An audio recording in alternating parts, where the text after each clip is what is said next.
কেন্দ্রীয় সদস্য ফয়সাল আহমদ। সম্মানিত উপস্থিতি, আসসালামু আলাইকুম। আমাদের পরপরে একটা দেশের গণঅভ্যুত্থান হয়েছিল, সেটা সিরিয়া। আপনারা কি বলতে পারবেন সিরিয়ার বা মানে যে গভর্নমেন্ট ছিল তার কোন লোক এখনো কোথাও কোনো কাজে আছে?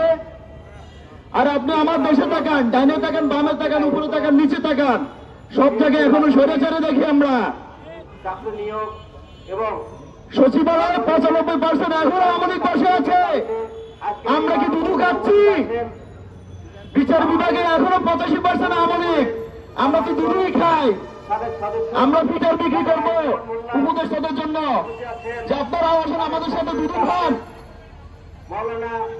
কিভাবে একটা দেশের গণঅভ্যুত্থান ব্যর্থ হয় আপনারা তো জনযন্ত্র সাক্ষী, আমরা সাক্ষী। আমরা তো নীরব শ্রোতা, আর কতকাল আমরা নীরব শ্রোতা হয়ে থাকবো?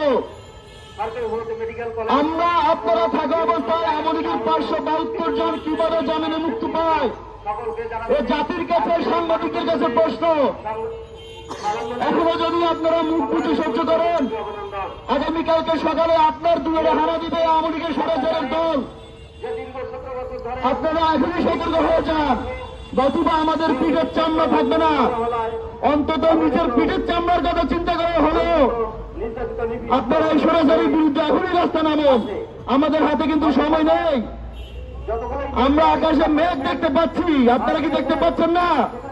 এখনো যদি সতর্ক না হয়ে যান, এটার ফল খুবই খারাপ হবে। ধন্যবাদ। ধন্যবাদ ফয়সাল আহমদ ভাইকে। এই পর্যায়ে আপনাদের সামনে বক্তব্য নিয়ে আসবেন মোশাররফ হোসেন।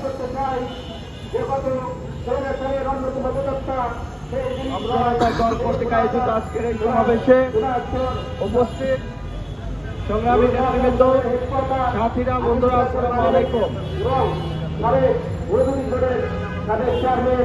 দ্বিতীয় স্বাধীনতা প্রায় 6 মাস হতে চলল, কিন্তু আমরা কিভাবে স্বাধীন হলাম? 2000 ভাইয়ের রক্তের উপর দাঁড়িয়ে একটা সরকার শপথ নিল। সেই সরকার যখন দেখি 572 জনকে মুক্তি করে দেয়, যারা খুনি, যারা হত্যাকারী, যারা আমার ভাইদের উপর গুলি চালিয়েছিল, তারা কেন এখনো মুক্ত আকাশে ঘুরছে? এবং আমরা দেখেছি যুবদলের এক ভাইকে কিভাবে নির্যাতন করে হত্যা করা হয়েছে। যারা খুনি তাদেরকে ছেড়ে দিচ্ছেন, আর যারা আমাদের এই বিপ্লবের সহযোগিতা করেছিল সেই যুবদল কর্মীকে কিভাবে হত্যা করা হচ্ছে। সংগ্রামী সাথী ও বন্ধুগণ, আমি বলতে চাই, এই যে স্বৈরাচারের দোষর, স্বৈরাচারের যে করে যাওয়া ইনস্টিটিউশন, এই ইনস্টিটিউশন গুলো এখনো বিদ্যমান। আপনারা জানেন, সম্প্রতি আমাদের ইয়ামিন হত্যার দায়ে সকল আসামিকে খালাস দেওয়া হয়েছে তদন্ত কমিটির পক্ষ থেকে, এবং এই ইয়ামিনকে সহ সংগ্রামী ছাত্র জনতাকে তারা এখানে সন্ত্রাসী আখ্যা দিয়েছে। ধিক্কার জানাই এই সরকারকে, এই স্বরাষ্ট্র মন্ত্রণালয়কে। স্বরাষ্ট্রমন্ত্রী কি করে, স্বরাষ্ট্র উপদেষ্টা কি করে? এখনো পর্যন্ত এইসব মানুষ ইয়ামিনকে যারা সন্ত্রাসী আখ্যা দেয়, তারা কিভাবে তদন্ত কমিটিতে আসে? এটা আমার প্রশ্ন। সংগ্রামী সাথী ও বন্ধুগণ, আমি বলতে চাই, যেভাবে রাষ্ট্র চলছে এভাবে রাষ্ট্র চলার কথা না। আমরা মনে করেছিলাম এই অন্তর্বর্তীকালীন সরকারের সংস্কারের প্রথমেই হবে এই স্বৈরাচারের দোষর এবং এই স্বৈরাচারী শক্তিকে বাংলাদেশ থেকে নিশ্চিহ্ন করা।